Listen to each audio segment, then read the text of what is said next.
What I got, you can't buy. It resides between my eyes. Walked through the fire, came out better on the other side. See, life's like a beach if you find the sand. And right now, I'm feeling like 100 grand. You are listening to Inspired Insider with your host, Dr. Jeremy Wise. Dr. Jeremy Wise here, founder of InspiredInsider.com, where I talk with inspirational entrepreneurs and leaders. Today is no different. I have Felix Velarde. And Felix, I always like to point out before I formally introduce you other episodes people should check out of the podcast. Big thank you to Todd Taskey for introducing us. Todd has the Second Bite podcast. And you know Todd, but he basically helps agencies, pairs them with private equity, and helps sell agencies. And he says Second Bite because sometimes they sell more on the second bite than they do on the first. You have a lot of experience in M&A, so we're going to talk about that and what your experience has been. So that's a really good one. Another one, Felix, is with Adee Clevitt. Her agency, is a done for you for SOPs for companies. So she goes into a company, helps them with the sexiest thing that they have, which is to make sure all their SOPs are buttoned up. So it helps streamline onboarding and of staff, of clients, and everything like that. So that we geeked out on operational things, our favorite productivity software. That was a really good episode. And Kevin Hurrigan of Spinutech had an agency since 1995. Now you predate Kevin. I won't age you too much, but 1995. And he talks about just the business landscape, the internet landscape, the agency landscape dating back to 1995. So check that one out as well. This episode is brought to you by Rise 25. Rise 25, we help businesses give to and connect to their dream relationships and partnerships. How do we do that? We do that by helping you run your podcast. We're an easy button for a company to launch and run a podcast. And we do the strategy, which is the most important, the accountability, and the full execution. So Felix, we call ourselves the magic elves that run in the background and make it look easy for the host so they can create amazing content and create amazing relationships. And most important, focus on running their business. You know, for me, the number one thing in my life is relationships. I'm always looking at ways to give to my best relationships. And I've found no better way over the past decade to profile the people and companies I most admire and share with the world what they're working on. So if you have questions about that, you should definitely think about podcasting. Go to rise25.com or email us at support@rise25.com. And I'm excited to introduce Felix Velarde. He's founder of the 2Y3X program. You can check it out at 2y3x.com. They've helped scale 40 plus agencies. It doesn't include his own agencies, by the way. He was the founder of one of the first digital agencies in 1994. Predates Kevin, even I don't have to tell him that, Felix. And his second agency actually became the digital arm of Lowe. He founded over 6 agencies, 2 agency groups. He's acquired over 17 agencies, sold 6 of his own, helped another over 6 sell, lots of experience. And you can check out his book. I've listened to it. It's fantastic on Audible. Scale at Speed, How to Triple the Size of Your Business and Build a Superstar Team. Actually, the second edition is coming out now. So by the time you listen to it, it's already out. So Felix, thanks for joining me. My pleasure, Jeremy. How are you? I am fantastic, and we'll dig into the book a little bit and what was in the second edition. What made you write a second edition? But I just want to start off with talk about 2Y3X a little bit and what you do. And if you're listening to the audio, there is a video component, so we're going to pull up his site. So talk about 2Y3X. So 2Y3X was born out of my own frustrations as an agency founder. As you said, I founded a whole bunch of agencies. And I wasn't very good at it at the beginning, mainly because I had no idea what I was doing. And nobody teaches you how to run an agency. Nobody teaches you how to run businesses well. And my ego was too big to listen to anybody else. And so by the time I was halfway through my agency founder career, which was probably 10 years into my career, I'd already started 3 agencies, and I had made every mistake that you could possibly make running agencies, some of them repeatedly, which is a bit dumb. And I just thought that there's got to be a better way of learning how to run an agency, because agency's been around for 170 years. in more or less the same format. And surely we shouldn't have to do the whole thing by trial and error over and over and over again. And so when I finished my agency career and I was trying to think, oh, what do I do next and how do I give back? And you know, the journey that you go through as a former founder and a serial CEO, and I'd been an agency group CEO. And I thought, you know what, why don't we pull something together that helps agencies beat the growing pains and get through the sort of the standard agency growth problems, the feast and famine, the hitting your head against the ceiling over and over again. The how do you get yourself out of the weeds? How do you empower people? How do you create a succession team? And above all, how do you create value so that you can eventually sell? And so that's how 2Y3X was born. And 2Y3X does what it says on the tin. It's a 2-year program, and it will triple your value, at least. It can triple your revenue, at least, and we back it with guarantees and so on. But it's really about how do you empower the next generation of talent in your agency or in your business, so that they can take the responsibility off you, so you can focus on more strategic things like, I don't know, opening up in New York or coming to the UK or writing a book or mentoring other people, or even going into the M&A space, which is somewhere that I am now even more heavily involved with these days, so that you can head towards selling your agency at the highest possible value. So that's where it was born, and that was about 8-9 years ago, I guess. So yeah, that's where it came from. And so I did that for a couple of years on my own, and then I started finding people wanting to do it with me, and yeah, it's grown from there. We'll talk about mistakes, maybe even some of the repeated mistakes that people can learn from. But I wanted to start with predictable growth phases. You talk about these predictable growth phases. One of the things you help with the program, people to break through these growth plateaus. Can you talk a little about those predictable growth phases? Yeah, it's really interesting. I was really, really good when I started my own agencies. I was really, really good at getting to 1 million really, really fast. And that you know, I found that very easy. And then I could get to a couple of million, 2.5 million, pretty quickly after that. So call it 2-3 years, and I'd be up at a couple of million, 2.5 million. And then I'd get stuck.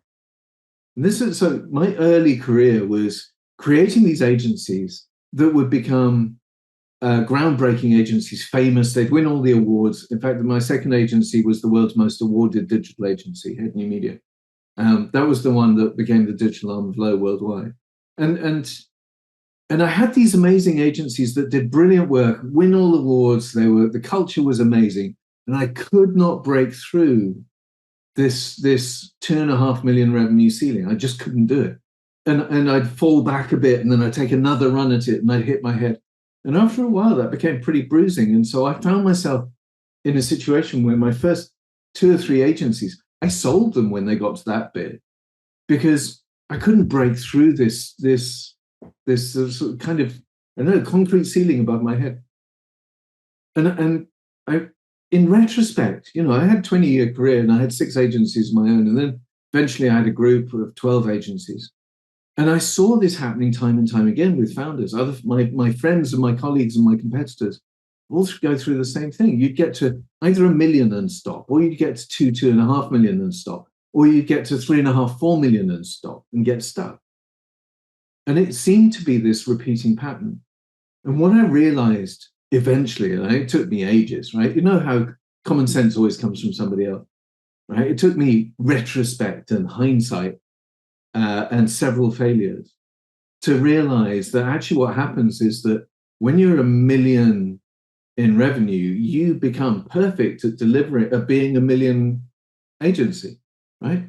You become perfect at this size that you know how to manage. And you want to win clients that are bigger, but clients are a bit more clever than you think they are. And clients actually want people who know how to deliver at 2 million scale, right? And so you perfect yourself and you get better and better and better at being 1 million agency. But the clients that you want, they want a 2 million agency. You ain't very good at that. So in order to get to be a 2 million agency, you have to break stuff. Now, for me, I was very good at breaking through the million barrier, because for me, it was, I knew I had to hire somebody who was more expensive than I could really afford, who had more experience. And so I'd hire them and I'd sacrifice my own salary for a year to get them in. And they would show us the ropes of being 2 million, right? They would show us the SOPs and the processes and the workflows and the how to sell to people like that and all of that kind of stuff. And so they would drag us up. And then we'd perfect this amazing 2 million agency, 2.5 million agency. And we'd get better and better and better at being a 2 million agency. And we'd win clients that wanted a 2 million agency. And we'd be sitting there going, well, we want the bigger clients. But the bigger clients wouldn't hire us because guess what? We're a 2 million agency. With all those 2 million, we don't have, the sorts of things that a $1 million client, we don't have the processes to be able to cope with a $1 million client. I mean, we thought we did. But the $1 million client knows that we don't, right? Because they're not stupid. So it became this kind of this realization of, oh my goodness, we've hit a barrier, not because we don't know how to run a business, not because our work isn't any good, not because we're not good at pitching, because we're great at pitching and selling. It's because we're not set up for the size of clients that we really aspire to. And so that takes change. And so that transformational change, the transformation you have to go from being a family unit, which is what you are until you're a million, to being this kind of inner circle and outer circle kind of cult arrangement that you are when you're a $2 million or pound or euro agency, and then turning it into a business. And those transformations happen at predictable points. And bizarrely, the predictable points are in multiples of 12 people. So your first million, you do with 12 people. But to be the perfect 2 million agency, you need to be 24 people. And then you can do 2.5 million of revenue, right? And to be a 3.5 million, you need 36, and so on. So it became, the insight from us was, oh my goodness, it's about the transformation that you have to do, the shift, the mindset shift, process shift, and so on. Because that's the barrier. And it's the only barrier that really matters. Because everything else you're capable of, because you do the great work. What are some of those changes needed? You mentioned at the 1 million mark. To get beyond that, sacrificing salary. I mean, you have to, I guess, take a leap and hire more experienced people, and what are some of the changes needed from the 2 million to break through to get through the 2 million mark? So it's really interesting because one of the changes that happens when you're a million revenue is that's the point at which you realize you need to professionalize your account management. Okay, if you're in that kind of agency. So I'm not talking about sort of software as a service or things like that. I'm talking about agencies that have a client services function. So at a certain point around the million mark, you realize that you need a professional account manager, but you can't afford a client services director. Because a client services director is going to cost you 200 grand, right? You can afford to sacrifice some of your salary and your dividends and so on. And so you can pay for, I don't know, an account director maybe. And you poach an account director who's on their way up. Yeah, who's got a really great reputation. They want their next move up, and you persuade them to come to you, drop in salary, but this is their route to becoming client service director. The problem that you've got there is that, or the benefit is you can afford them, and they will come to you, and they will work with you, and they will professionalize you or help professionalize you. The problem that comes with that is they've never been a client services director. So they can't take you through the next stage, right?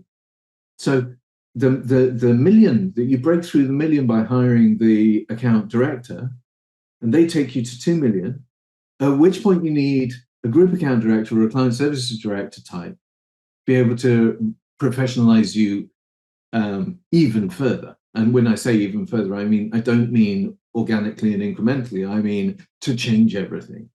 Because the client who's going to give you $1 million of budget expects completely different stuff from the one who's phoning you up and asking you questions about how does SEO work, right?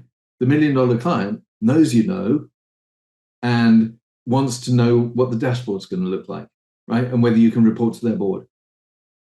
When you get up to the 10 million, they don't even want that, right? They want to know how much you've added to their share price, right? And so it changes at each of these major steps. So by the time you get to your kind of 2.5 million, suddenly you need to re-professionalize, you get even more senior people in. And then that again is suddenly you've got to pay more money and you've got to find that money somehow. So they're kind of leaps of faith. But at the same time, the other transformations that you need to do, or translations, if you like, is you need to start understanding what your workflows are like. Not just having a team where everybody mucks in for each other. You now need to departmentalize, and you need to have cross-department briefs, and you need tracking for results and so on. And then by the time you get to being a $3 million agency, you start needing ROI dashboards and things like that. And you need reporting lines and middle management and so on. And each of these transformations is hugely disruptive unless it's done perfectly. And so the program is there to do the translations in a risk-free way. There's a couple things that stick out, Felix, when you talk about that. I kind of categorize them into key hires, and also you talked about expectation of clients, and the expectation of clients changes with some of those stages. Talk about key hires. So you mentioned, obviously the account, getting the account manager up to client services manager. What are some of the other key hires that need to be put in place for these phases? So I'm not going to talk about job titles because they're peculiar to each type of agency, and there are a million types of agency, and they'll all need different things. But there's a certain point, and it usually happens at the second inflection point, so the 2.5 million point. Sometimes we come across agencies who join the program and they're at 4 million, and they still have this problem. The problem is they've still got people in their team who are C players. And what I mean by C players are the disaffected, the people who say no, who leave, who sort of sneak off early, or they gripe and they whinge while they're outside having a cigarette, and they influence other people to be disaffected, right? Or disgruntled employees. They're the people that can't be bothered and they don't put in the effort, and you wouldn't ask them to make a round of coffee because they just won't be, and it'll be a pain, right? We all know that these people exist, and unfortunately we carry these people. One of the things that I found really bizarre is that by and large, those are the people who are in charge of culture, right? We're the ones who say, they're the ones who say, they're the ones who put themselves in a position where they organize the Friday evening drinks after work, right? Or the softball game or whatever it is. And yet, these are the toxic people in your culture. Now, the massive revelation that I had probably 2 years into my career was that I'd watched a bunch of these people that I'd finally gotten rid of. You get rid of them after like 2 years, and you sort of hum and ah, and you say, well, we can't get rid of them because they're in charge of leading client number one, or, they're in charge of drinks on Friday. So of course we can't get rid of them, right? And eventually you find yourself somehow luckily getting rid of them. And you watch them going from being the person that you hate seeing in the office, the one who brings everybody down, and they move to the next company, and suddenly they become a superstar. And you think, is it me? Am I just a really crap manager? What am I doing wrong, right? And you beat yourself up. And I did this for quite a long time. And then I realized eventually that actually, you know what? They just don't share my values. My values as a founder, our team's values as a leadership team, as an agency team. And what you find is that the people that you get on best with, your business partner, your spouse, your best client, right? Your favorite friend, they share your personal values. And I don't mean values like the customer always comes first, not the crap that you see on people's websites. I mean, you're the stuff that comes from in there, right? Your heart. And those are the people that you want around you. And if you really think about who's in your team, the A players are the ones who share your values. They're enthusiastic. They love coming into work. You love working with them. They'll go the extra mile. Clients love working with them. They're part of you know that they share your values. And the C players are the ones who don't. And so the first time you realize that actually not everybody on your team shares your values, and you start thinking, okay, should I do something about this? And everybody, by the way, in your team knows who the C players are. In exactly the same way that everybody on your team knows who the A players are. But you know who your C players are. You're listening to this, you're saying, yeah, that's Mike and Sally and Daljet. And you're kind of, you know who it is, right? Get rid of them now. They will be happier. You will be happier. They'll have the opportunity to shine and be an A player somewhere that they do fit. And your team will suddenly think, oh my goodness, this place is becoming more coherent. This place is becoming more fun. And no, it's not acceptable to be to badmouth people behind their back. It's not acceptable to say no to stuff. It's not acceptable to whinge and gripe and moan about this latest client, right? And when you get rid of people and people start being enthusiastic and they say, oh, I can guarantee this will happen. I guarantee this will happen. The day after you get rid of your C players, you will get 2 or 3 people coming up to you saying, John, I have no idea why you didn't do that 6 months ago or a year ago, right? Sally, why didn't you do that ages ago? And it happens every single time. For me, it was like this amazing revelation. I got people coming out of the woodwork saying, Felix, God, why didn't you do that 9 months ago when we were starting to tell you that they were an asshat? And it's like, yeah, okay. All right, lesson learned. You mentioned C players, and some people think of work, but you're really talking in terms of cultural fit. The person could do amazing work, and from a culture standpoint, what was you had some revelations. What was it's just sometimes hard to believe that they would go off. Is some other company's values, like talking behind people's back, or like, why would they thrive somewhere else? It's no. Don't get me wrong. It's not that talking behind people's back. That's a symptom. It's a symptom of not being in the right place, right? And no, my values are honor and integrity and inclusiveness. I've been an anti-racism campaigner since I was 13. I balance every single board that I ever take over or ever work on so that it's gender balanced. Those are my values, right? Now, somebody else's values might be it's all about the money, right? Or just get results. That might break down to, I've got to, family comes first, it beats everything else, right? Other people might say honesty above everything, right? Now, I fired a client, not recently, but one of our very few failures on the 2Y3X program was we had a client who was a bit iffy, let's say. And eventually, one day, I caught him in a lie. So I fired him, because I don't need to work with people like that, right? Now, other people don't mind that. And that's fine too. It takes all sorts, right?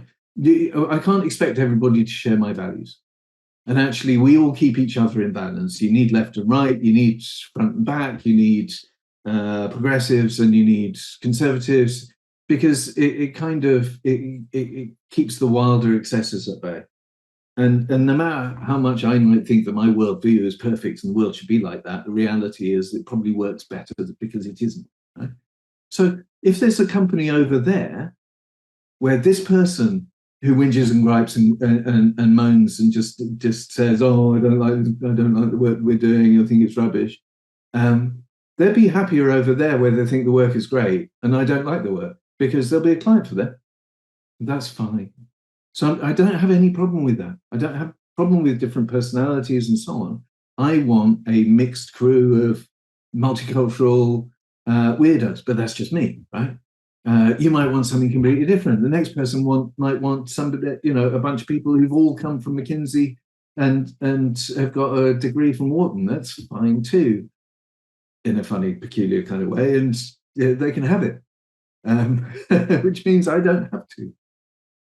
No, that makes sense, and I could see that because we're one company. Maybe their culture and their values is growth, and another one's is more balance. If someone comes in wanting balance in their life, whatever, and they're in this growth company, they're not going to be happy, and it becomes a symptom of not the culture there.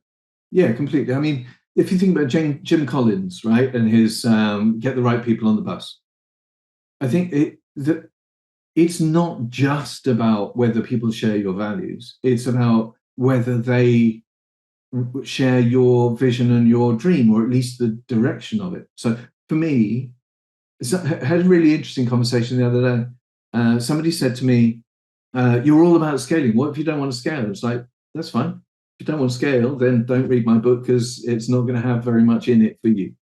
If you want to triple your revenue or triple your value, or you want to sell at some point for millions, read the book, because it's great and it'll tell you how to do it. Or join 2Y3X and we'll do it with you and for you. But if you don't want to scale, then that's perfectly acceptable too. I've got nothing against people who don't want to scale, in the same way I've got nothing against people who want to work in, enormous companies, each to their own.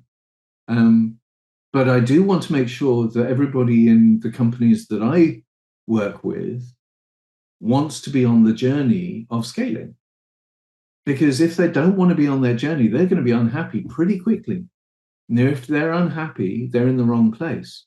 And I want everybody around me to be happy. And if they're in the wrong place by being with me, I want them to be somewhere else where they will be happy. Yeah. And as a leader, I think that that's really, really important. So Felix, someone's listening to this, and like you said, they immediately identify, I know exactly who he's talking about in my company, right? Yeah. But all these things creep up, like, well, they're in charge of this client, they do this, how would I replace them?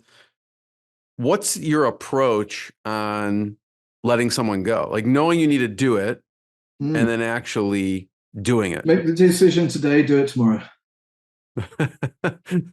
Unless you made the decision in the morning, in which case do it in the afternoon.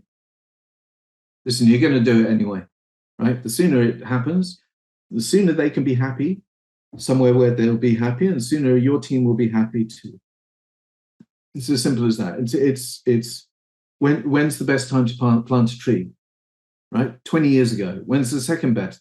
Today. When's the best time to buy a computer? Yesterday or tomorrow, right? Just do it now. So let's say someone listens and go, great, I'm going to do it. And maybe they haven't had those tough conversations before. Maybe they are awkward at them. What are some ways that you actually approach and handle the actual conversation itself? Well, I mean, bearing in mind that I don't manage companies myself anymore, and haven't done for quite a long time. As a leader, my approach has always been straightforward honesty. It's, I don't think you're a fit. I think you'll be happier elsewhere. I will give you all of the help. Do you want me to give you do you want me to introduce you to a bunch of recruiters and headhunters? Because I truly believe that the people who aren't happy where they are will be happy somewhere else. And if they will be happy somewhere else, they're not bad people. And I should help them get where they want to go. Now, that gives me a great reputation. It gives me a reputation with those people, with their next employer, and with the headhunters. It's a win-win. And I'm a huge believer in karma. I think what goes around comes around, especially in business. And I think if you approach business in a humane way, then business will treat you reasonably well too in return somehow. Talk about scale at speed for a second. How to triple the size of your business and build a superstar team. What felt you made you feel the need to write the second edition? What's in the second edition That's so important that you spent the time and energy to come up with it. Here's something funny, right? Just going to show you. This is the first edition. I don't know if you can see that, right? This is the second edition. Second edition is smaller. It's and to my mind easier to read. It's actually slightly longer as a book. The differences are primarily around the US market. So I wrote the first edition in, when was it, 2021. And it was published by Hachette Worldwide, which was enormously satisfying for the ego. And obviously you can get it on Audible, and it's read by Roger Davis, who's amazing. He's got this lovely British accent that you can speed up 2x and still hear every single word. It's amazing. And Kindle and all the rest of it, Apple and Kobo and all that. That book took me more or less 3.5, 4 years to write. So it was a long process. And I wrote that, the original book I wrote for me, the young me. I wrote that for the entrepreneur, the agency owner or agency leader who hadn't had a long career of being groomed to be an agency leader, and wanted to know what the processes and frameworks were to be able to make these leaps and to maximize the value for exit and to empower people largely. And so that was the original thesis. Now, then 2Y3X grew, and the book actually is the full manual for the 2Y3X program. It's absolutely everything. It's soup to nuts. But after it came out, and I started working more and more in the States, and with more US clients, I realized that there are some fundamental differences in American agency markets. In Europe, for example, if you have an agency that's doing 3 million in revenue, almost by definition, 80+% of your clients are multinational brands, right? You're doing 3 million. You've got Unilever, Procter & Gamble, General Motors, a whole bunch of famous brands that you see in the supermarkets and all that kind of stuff, right? In the States, you can have a $3 million agency where all of your clients are paying you $1,000 a month, and all of your clients are local nail salons, right? And that's perfectly normal. That is a very different way of thinking about business. And so I started coming across these agencies in the US and finding agencies. So again, in Europe, to start an agency, most agencies are started by either a creative or a suit, where a client said, if you were to leave your toxic agency, I'd come with you, right? And so they're started by creatives or suits who have no idea what they're doing when it comes to running a business, but they think that they can produce good work for the client, and the client is giving them budget and faith. And that's how the vast majority of agencies are started in Europe. And so they're all creatively driven, all client service driven. They're not business driven. And in the US, they're more business driven. So you'll get agencies where somebody has had a plumbing supplies firm, made some money and bought an agency because they quite enjoyed working for with an agency when they were doing their plumbing supplies firm's advertising, right? And so it's a different kind of mindset. It's much more entrepreneurial. And so the second edition of the book is more geared towards that kind of American entrepreneurial mindset. Because when we started working with American companies and putting those American agencies through the 2Y3X program, we discovered, to our surprise, that they would thrive just as well, in fact, better than the European-style agencies that had been coming through the program for years and years and years before that. So in the second edition, is it more geared towards that?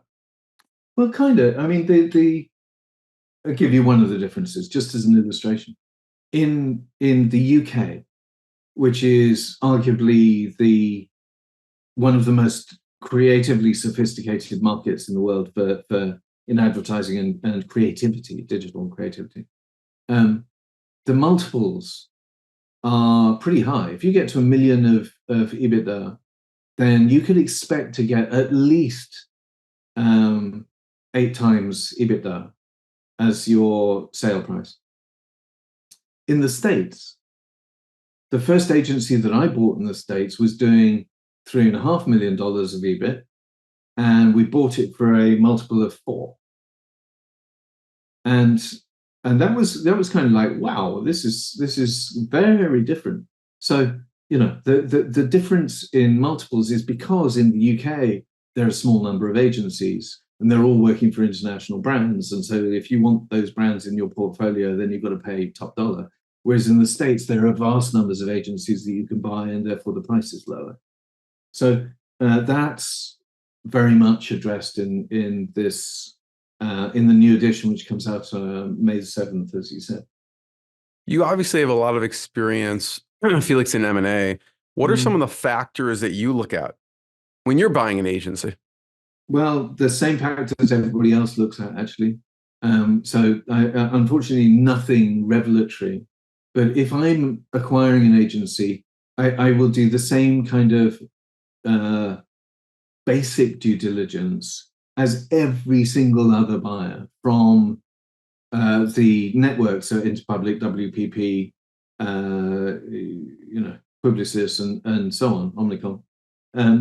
They will look at exactly the same things as I will look at, and I'm buying agencies that are smaller than the networks will buy, or Stagwell, or people like that will buy.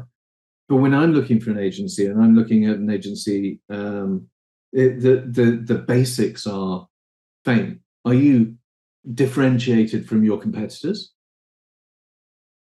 Specialization. Are you really, really, really good at what you do?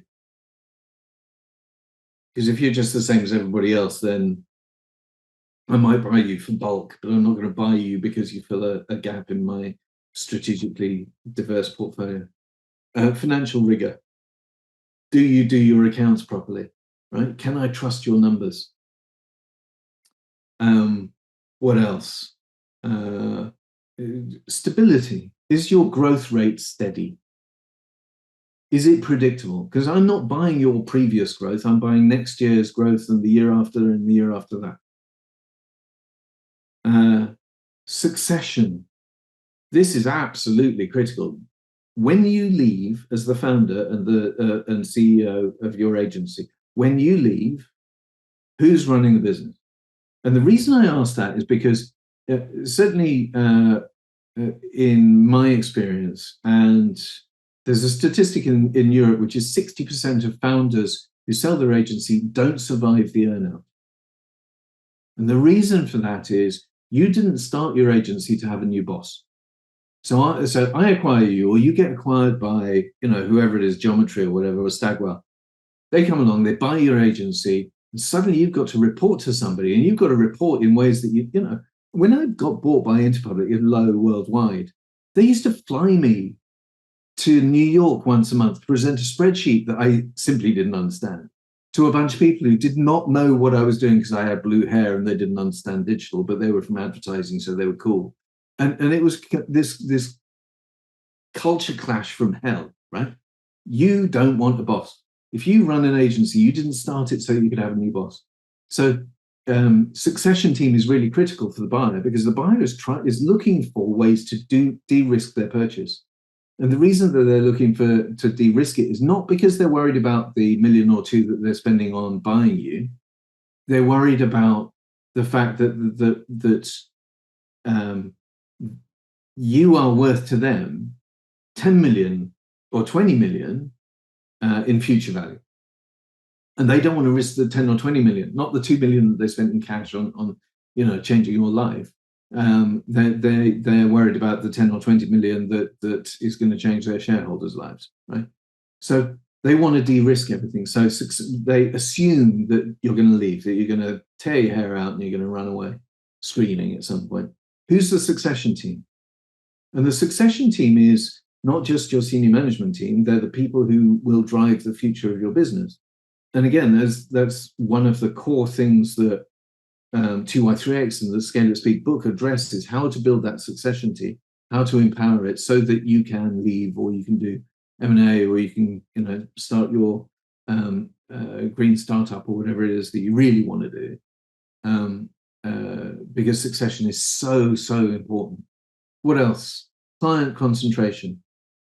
If I am looking at your agency from a point of view of buying it, or somebody's looking at your agency, and 40% of your revenue comes from one client, what happens if that client has a complete, just bolt from the blue and decides to fire you, right? Decides time's up, right? New CEO comes in with their own agency. They want bigger, fresher things. You're out. Nothing you can do about it. Your amazing relationship has gone out the window. Now, that 40% of your revenue suddenly means that I paid over the odds for your business. Massively over the odds. You've got to more or less start again from halfway up the ladder again, right? I don't want to be stuck with that. So I need to see a very good broad spread of clients where none of them is a strategic risk. And so those are the principal things.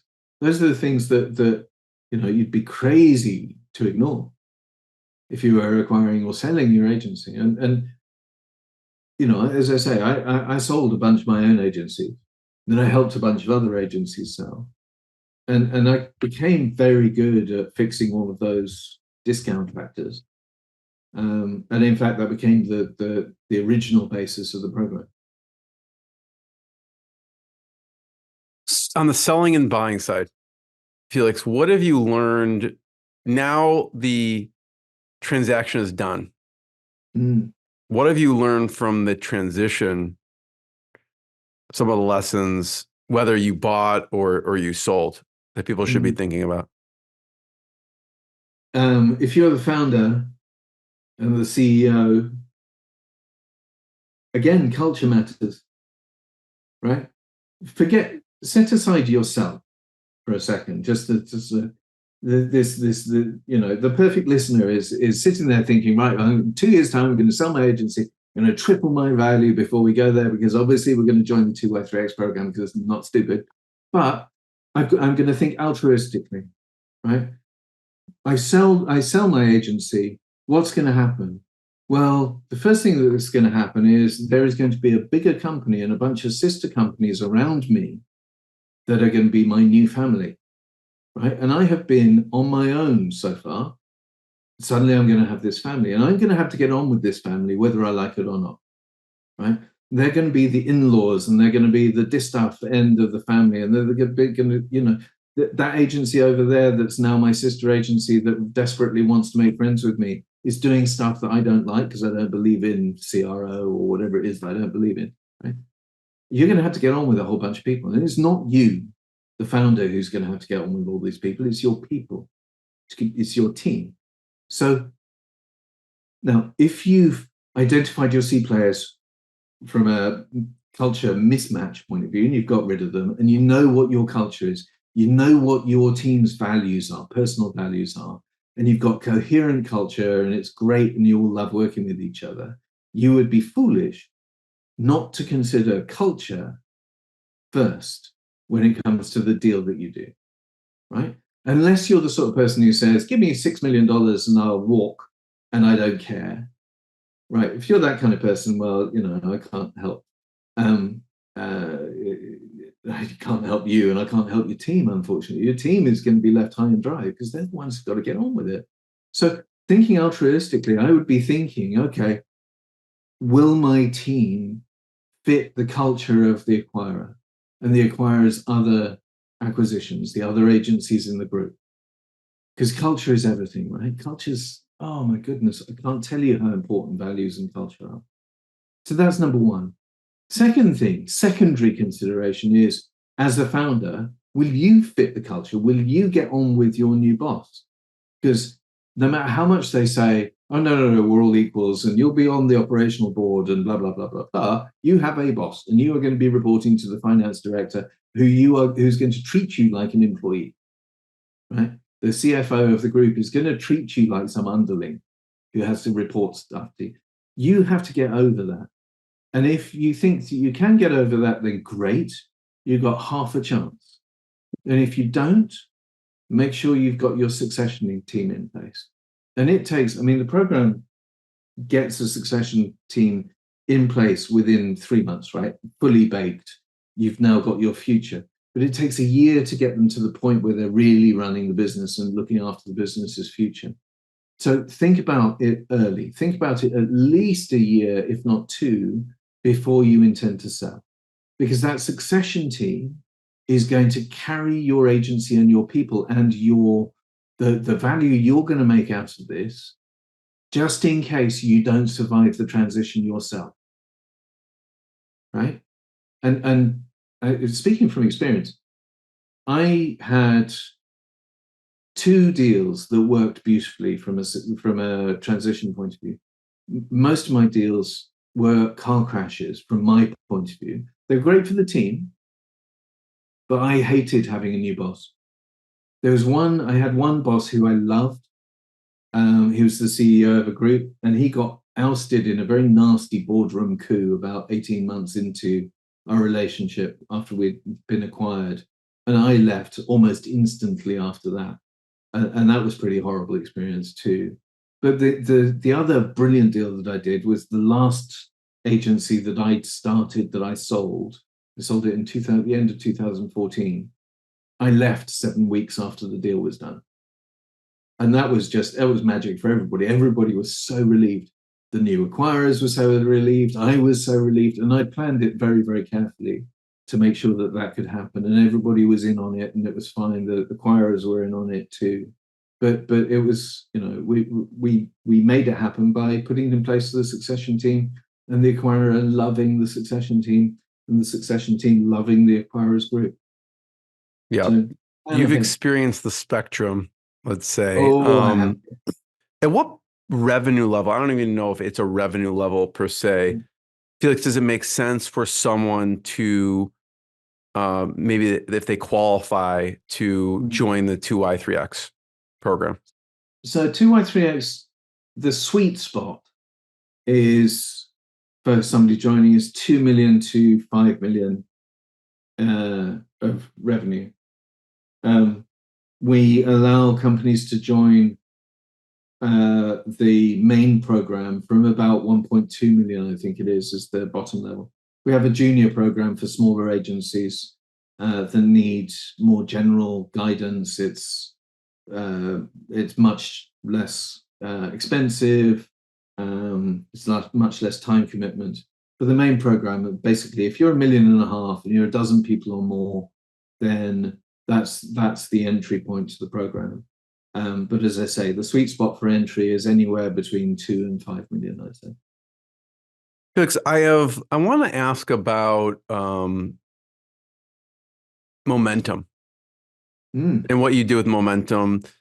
But if you could quickly, I wanted to at least get one of your repeated mistakes for you to talk about for a second. Because oftentimes we learn the most from mistakes. If you were to think back on, it doesn't have to be repeated necessarily, but one of the mistakes that you made that hopefully listening people can learn from you so they don't have to make it also. I think one of the things that comes up time and again in the program is every single agency that comes in, 2 things, maybe 3. Okay, go on and on and on. There are a couple of things that are really, really important. One is the feast and famine thing, which is just irritating. And that's lurching from growth to shrinkage to growth to shrinkage. And that by and large comes from this pilot-induced oscillation, which comes from saying, oh, we've got loads of pitches on, we can back off the lead generation process. And then we've won a load of clients. We haven't got time to pitch. We've got to bed the clients in. And then suddenly you've got a gap of 3 months of no new business, and you think, why have I got no new business? And it's because you switched off lead generation, then you switched off pitching. So putting in place processes for that, and that's usually down to the owner, founder, CEO, leader being the only person pitching, the pitching bottleneck. And that's solved by spreading the load. The second thing is being in the weeds. I used to find myself getting drawn back into the weeds all the time. And the reality is, most founders know that they can solve most problems that come up, most crises, right? I know that if somebody comes to me and says, oh, this is screwed up, or this client's left, or we've got this awful crisis, or the server went down, or somebody ran away with somebody's car, or whatever it is, right? I know what to do because I'm a leader type. And I'm smart, and I've seen it before a bit, and and if I haven't, then I can phone somebody. But I know what to do. I can solve it, and I can calm everybody down, and then guess what? You become the solver in chief. And I remember thinking, realizing one day that the job of the agency managing director is basically bathrooms and phones. Yeah, the broadband doesn't work, or and it was just like, it's always you, because there's nobody else, because that person, they're not going to do it because they're an account director. And that being drawn back into the weeds means that you can't do strategic stuff, or you can't do the important stuff. I used to love doing PR, right? I used to love going out and being interviewed, or being on stage, or writing articles in Ad Age and Campaign and all the rest of it, right? I remember being on telly once, and I used to love that stuff. I was really, really good at it. And I'd write all these articles, and I'd make waves, and we were famous. And I remember I had 3 or 4 of the people on my team came to me and said, Felix, got to tell you something. You know how you're really good at PR? Well, we found this agency, and believe it or not, they specialize in public relations. And it's new, this PR thing. And for 30 grand, we can pay them for a year, and they will generate all the coverage that you generate at the moment. And that will save you 1/3 of your time. And you can therefore spend 50% more of your time pitching, because that's the thing that only you can do. And I was like, yeah, but I'm really good at PR. And they said, yeah, but look at the cost, right? You pitching currently makes us $2 million a year. If we could add another 50% to your pitching time, we'd be making $3 million a year. And yet you're not doing it because you're doing a 30 grand a year job because you enjoy it. And it's like, oh yeah, okay. So don't be in the weeds. You need to find people who will take responsibility. And for me and us, the method for doing that is to build a growth lab team, read, scale at speed, go out and build a growth lab team, and not delegate, get them to take responsibility. Because delegation isn't good enough. You remain the bottleneck if you are still at the top delegating down. The only way to break this, you being the bottleneck, and the only way to get yourself out of the weeds, is to trust people to take responsibility for themselves. And so you need a framework for that, whether it's our framework or somebody else's framework. There are frameworks out there that will empower people. And when the second you empower people, do you know what a relief it is? The relief that it's not down to you to fix the broken bloody toilet, right? Or to fix the broadband contract, or win that client back who's being a bit arsy at the moment, right? It doesn't have to be you. And it took me years to come to that. It's tough because it's something you like. I love that example. It's something you liked. It's something you were good at, and it's also moved the needle for the business.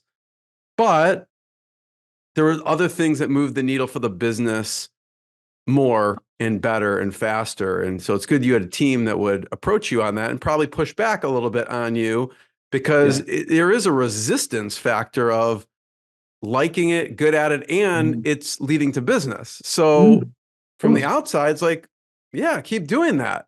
But that comes from hiring A players and trusting them to have good opinions and allowing them to air their opinions. And I think at that point, I was just starting to trust people.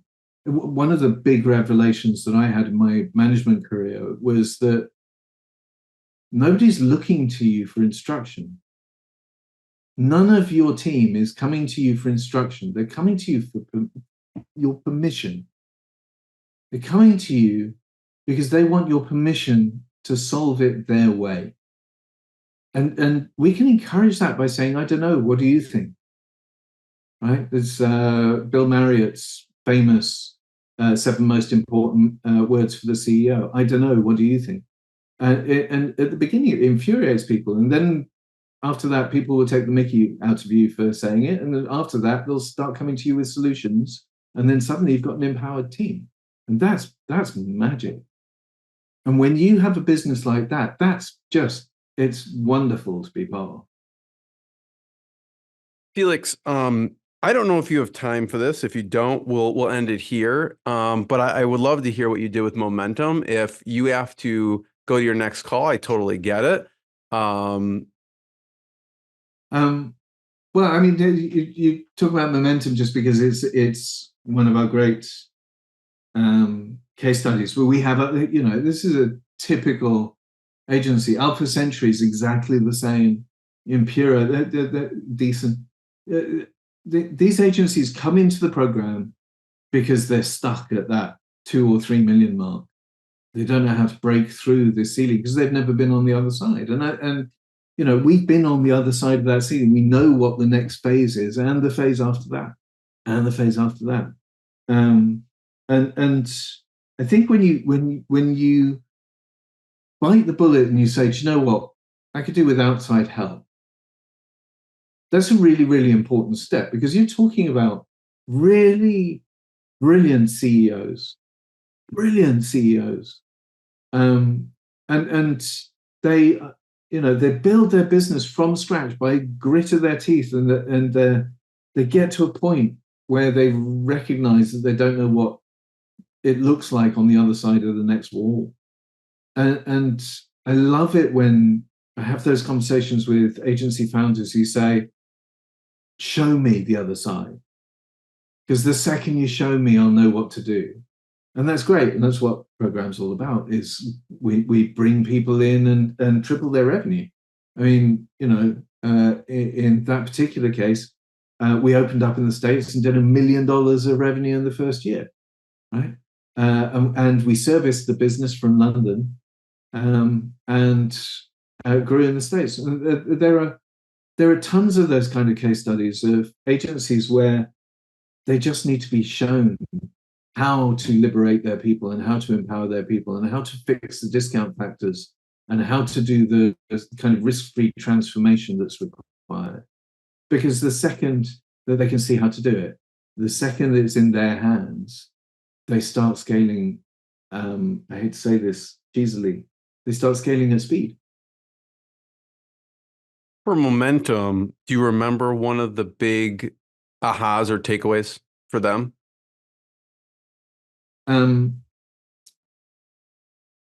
I think with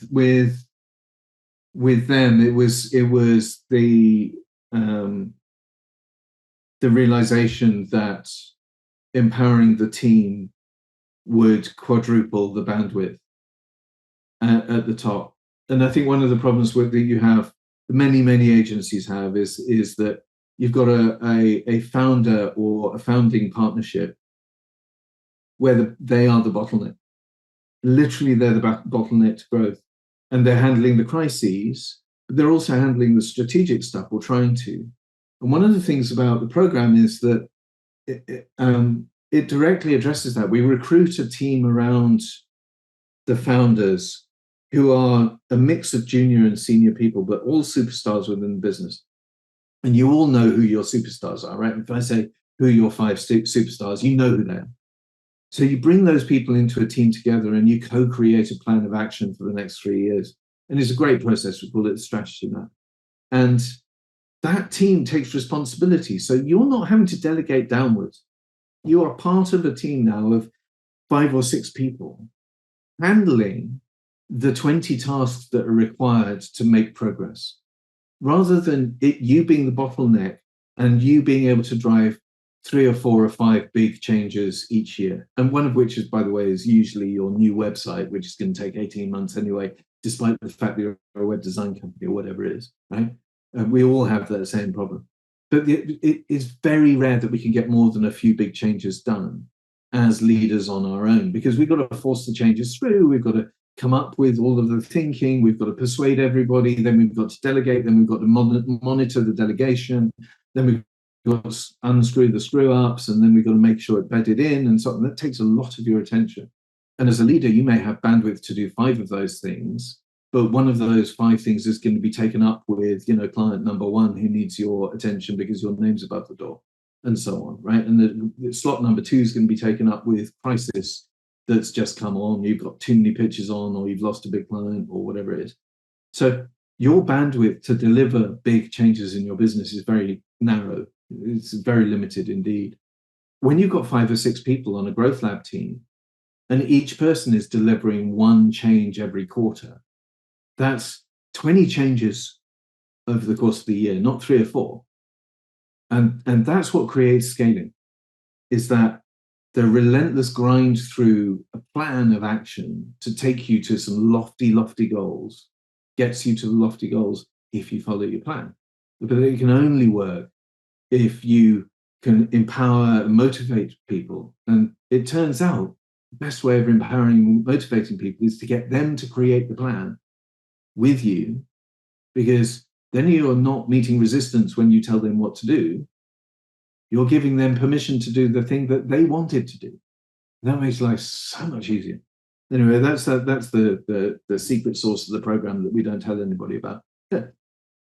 And you've done the same for 2Y3X. You have a team of heavyweight facilitators that are very experienced in the agency world too.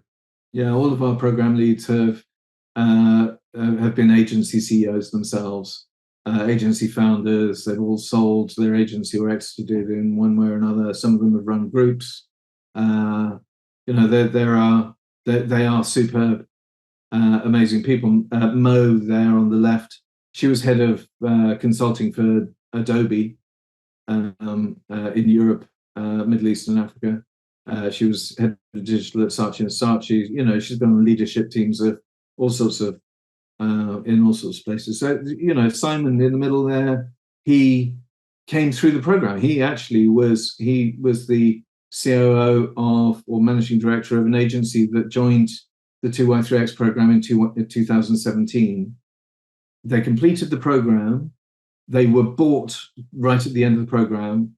The acquirer made him COO of their group, and he grew their group from £31 million revenue to £80 million revenue in 4 years. And then when he completed his exit from there, he came and joined us as a program lead, and he's now COO. So he's come full circle, and very flatteringly so. So yeah, there's a whole bunch of people here and in the States and in Europe and in the Middle East who've all run agencies and all brilliant people. Felix, I want to be the first one to thank you. Thanks for sharing your journey. I can keep listening to you go through all this stuff. So there's just so many gems in here. So I'll be re-listening to it. I hope if you're listening to this, there's a lot that will be learned the second time around. Check out 2y3x.com to learn more. Check out Scale at Speed, the book. Felix, thanks for joining me. Thank you so much, Jeremy. Really enjoyed it. What I got, you can't buy. It resides between my eyes. Walked through the fire, came out better on the other side. See, life's like a beach if you find the sailing right now. I feel like $100 grand.